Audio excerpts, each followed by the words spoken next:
Magandang gabi mga kadiskarte. Tara, samahan niyo ako magluto ng ulam. Ulam namin ngayon, napakasimple lang. Gulay lang, pero ating papasarapin niya ang gulay para kahit yung mga bata ay makakakain. 50 pesos lang na giniling, igigisa lang natin yan sa sarili niyang mantika. Ayan, sa kamatis, sa bawang, at sa ating sibuyas na pinatuyo. Onion powder yun. Gagamitin natin yan. Lalagyan natin siya yan. Hindi ko na nilagyan ng mantika yan. Sariling katas lang ng baboy yung ating ginamit na mantika. Para nang sa gano'n ay napaka-organic ng ating lulutuing ulam.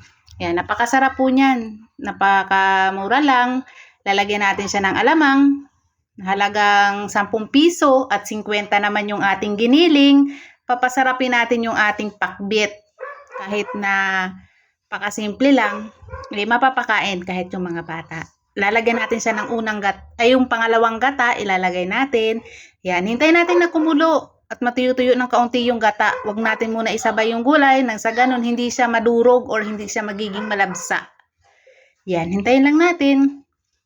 Hintayin lang natin na kumulo-kulo ng konti.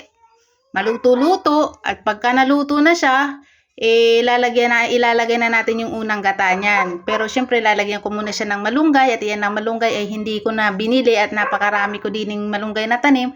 Yan, napaka-organic ng ating ulam at napakasarap pa. Lalagyan lang natin ng twist yung ating pakbet at napakasarap. Ayan yung unang gata o kakang gata. Ayan, ibubuhos na natin siya. Hihintayin natin siya na matuyo.